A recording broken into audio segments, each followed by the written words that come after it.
ప్రభువు నామానికి స్తోత్రం. ప్రతిరోజు వినడం ద్వారా ఒక సంవత్సరానికి బైబిల్ చదవడానికి ఈ ఛానల్ సహాయపడుతుంది. Please subscribe and support. హృదయపూర్వక ధన్యవాదాలు. నేటి వేద భాగం ఎజ్రా గ్రంథము 3వ అధ్యాయము.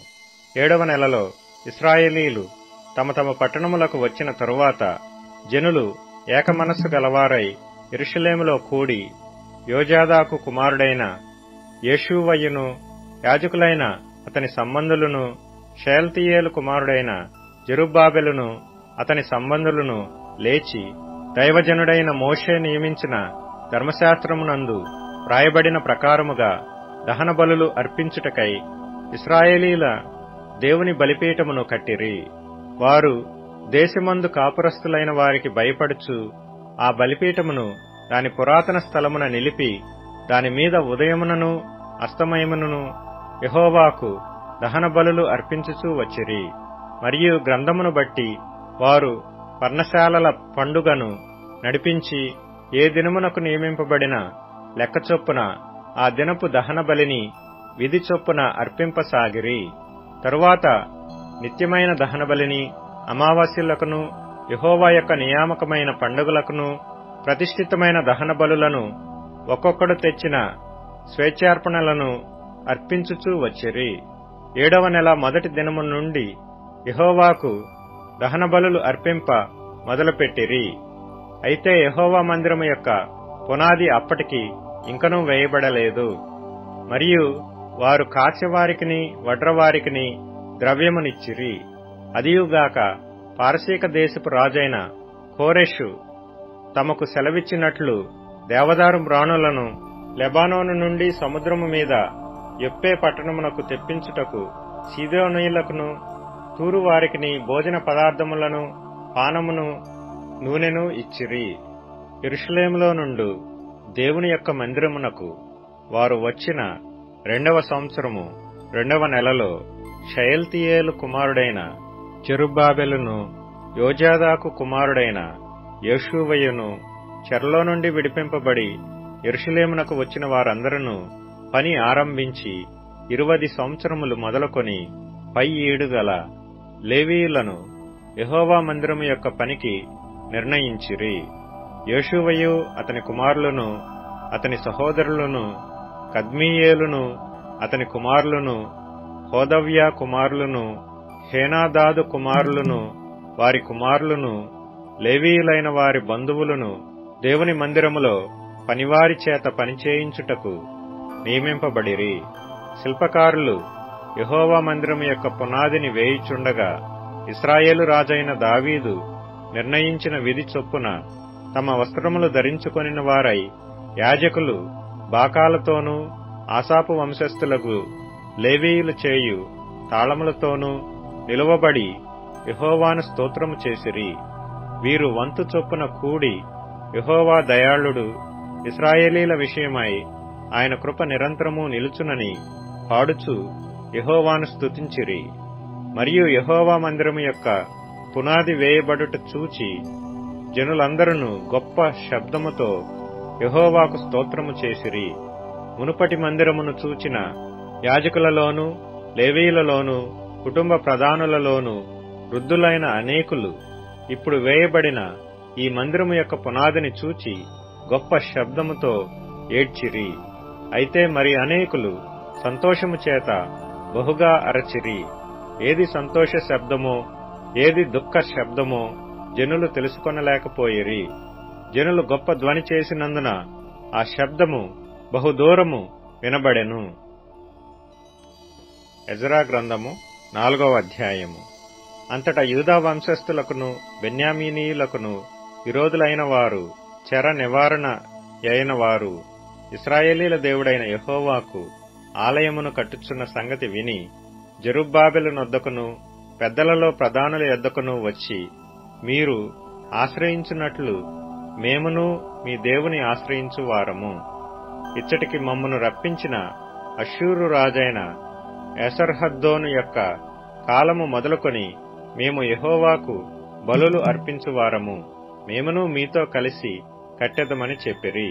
అందుకు జెరుబ్బాబెలును యేషూవయును ఇశ్రాయేలీయుల పెద్దలలో తక్కిన ప్రధానులను మీరు మాతో కలిసి మా దేవునికి మందిరమును కట్టుటకు నిమిత్తము లేదు, మేమే కూడుకొని పారసీక దేశపు రాజైన కోరెషు మాకిచ్చిన ఆజ్ఞ ప్రకారము ఇశ్రాయేలీల దేవుడైన యెహోవాకు మందిరమును కట్టుదమని వారితో చెప్పిరి.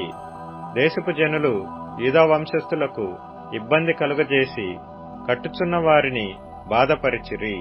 మరియు పారసీక దేశపు రాజైన కోరెషు యొక్క దినములన్నిటిలోనూ పారసీక దేశపు రాజైన దర్యావేషు యొక్క పరిపాలన కాలము వరకు వారి ఉద్దేశమును భంగపరచుటకై వారు మంత్రులకు లంచములిచ్చిరి. మరియు అహష్వేరోషు ఏలనారంభించినప్పుడు వారు యూదా దేశస్థులను గూర్చియు యెరూషలేము పట్టణపు వారిని గూర్చియు ఉత్తరము వ్రాసి వారి మీద తప్పు మోపిరి. అర్తహషస్త యొక్క దినములలో బిష్లామును, మిత్రిదాతును, టాబెయేలును వారి పక్షముగానున్న తక్కిన వారును పారసీక దేశపు రాజైన అర్తహషస్తకు ఉత్తరము వ్రాసి పంపిరి. ఆ ఉత్తరము సిరియా భాషలో వ్రాయబడి సిరియా భాషలోనే తాత్పర్యము చేయబడినది. మరియు మంత్రియగు రెహూమును లేఖకుడగు షింషయియు ఈ ప్రకారముగా యెరూషలేము సంగతిని గూర్చి ఉత్తరము వ్రాసి రాజైన అర్తహషస్త యొద్దకు పంపిరి.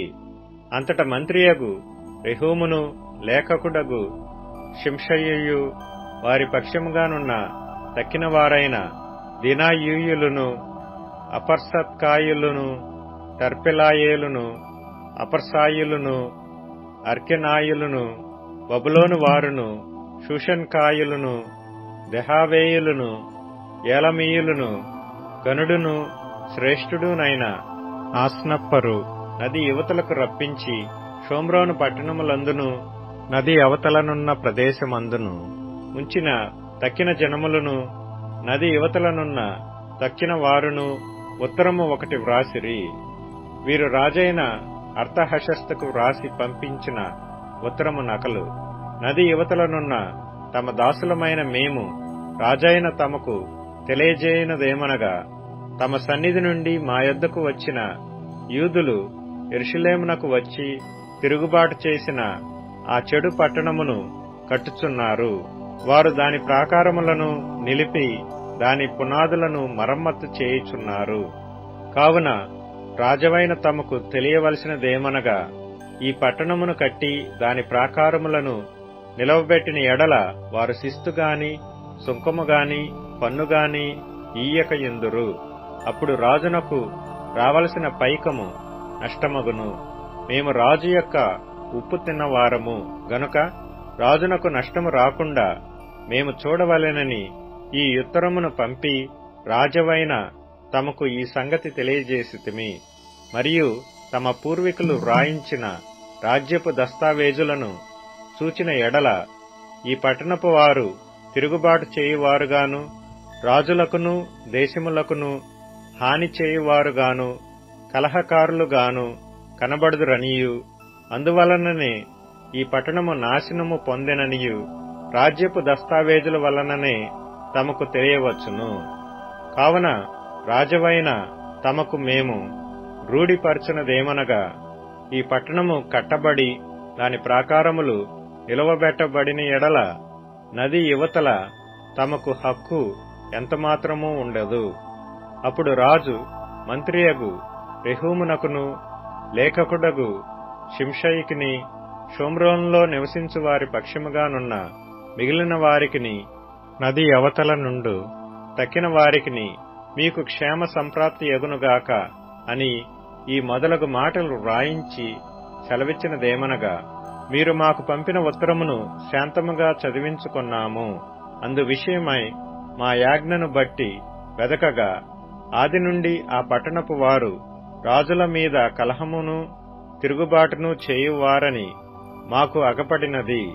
మరియు యెరూషలేము పట్టణమందు బలమైన రాజులు ప్రభుత్వము చేసిరి. వారు నది అవతలి దేశములన్నిటినీ ఏలినందున వారికి శిస్తును సుంకమును పన్నును చెల్లుచుండెను.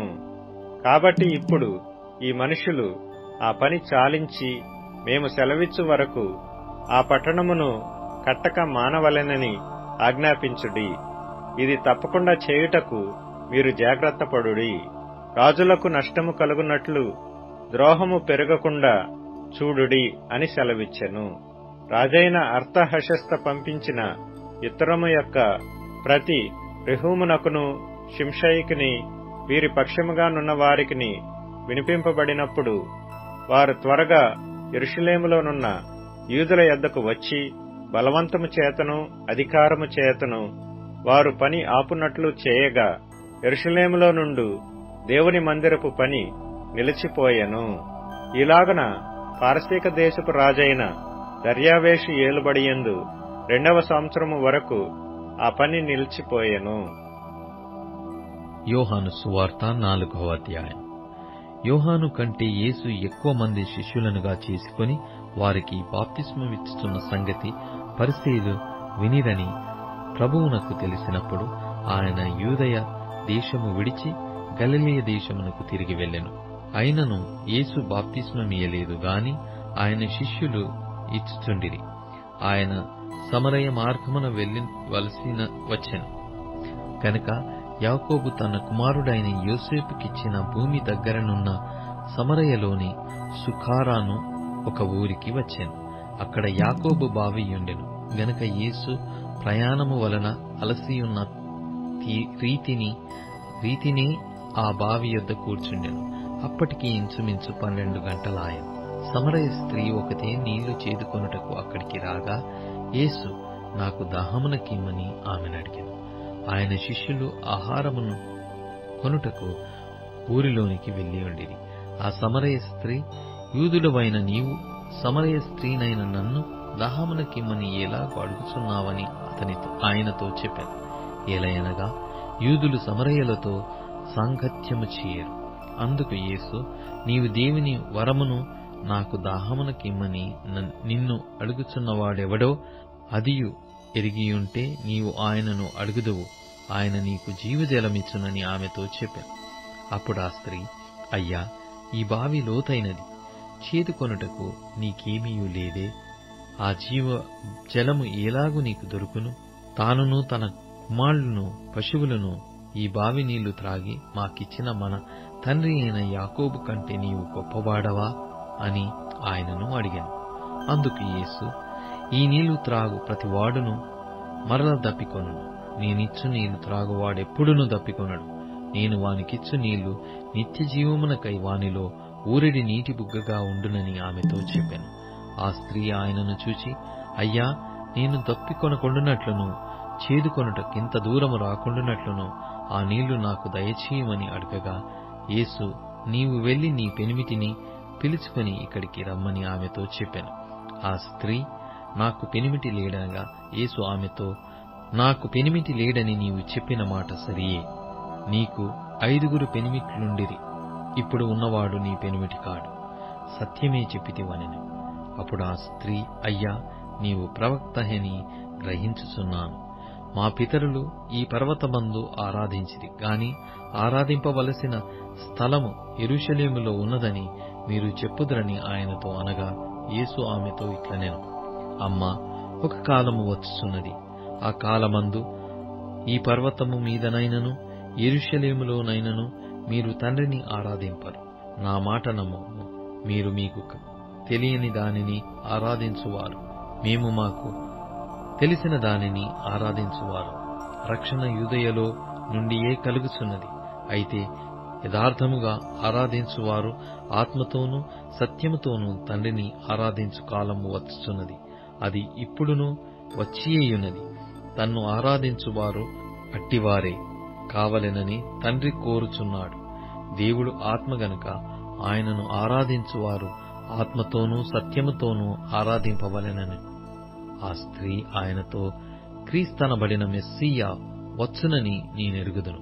ఆయన వచ్చినప్పుడు మాకు సమస్తమును తెలియజేయునని చెప్పగా యేసు, మీతో మాటలాడుచున్న నేనే ఆయననని ఆమెతో చెప్పాను.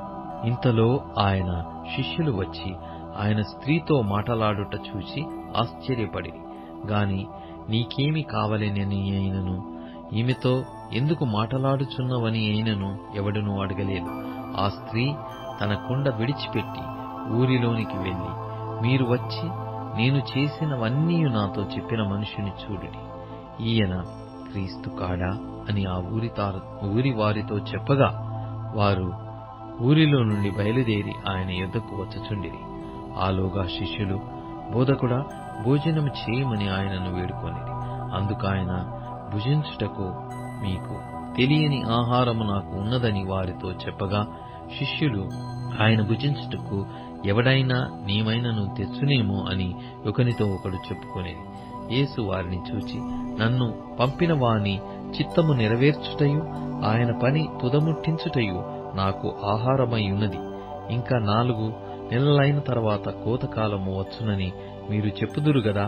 ఇదిగో, మీ కనులెత్తి పొలములను చూడుడి, అవి ఇప్పుడే తెల్లవారి కోతకు వచ్చియున్నవని మీతో చెప్పుచున్నాను. విత్తువాడు కోయివాడును కూడా సంతోషించున్నట్లు కోయివాడు జీతము పుచ్చుకొని నిత్య జీవార్థమైన ఫలము సమకూర్చుకొనుచున్నాడు. విత్తువాడొకడు కోయివాడొకడును మాట ఈ విషయములో సత్యమే.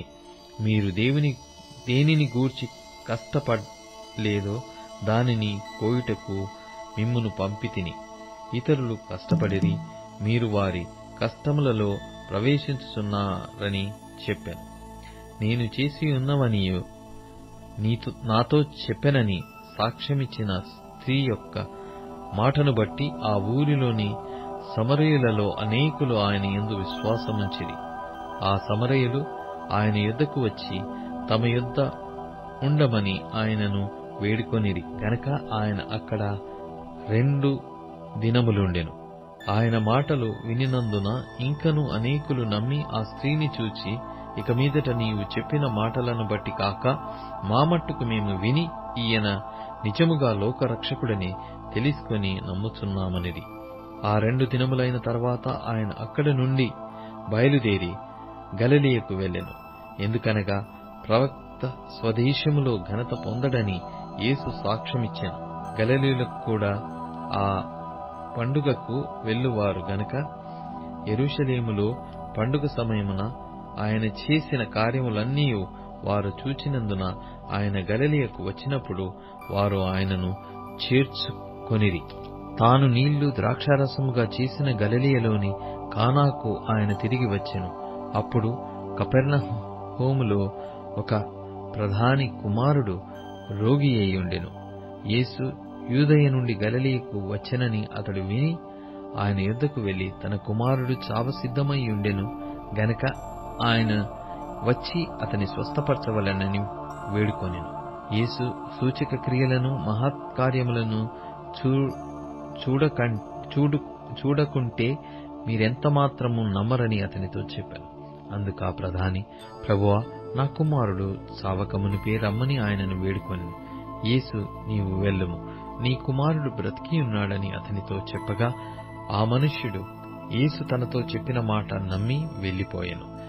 అతడింకా వెలుచుండగా అతని దాసులు అతనికి ఎదురుగా వచ్చి అతని కుమారుడు బ్రతికియున్నాడని తెలియజెప్పిరి. ఏ గంటకు వాడు బాగుపడసాగెనని వారిని అడిగినప్పుడు వారు, నిన్న 1 గంటకు జ్వరము వానిని విడిచెనని అతనితో చెప్పిరి.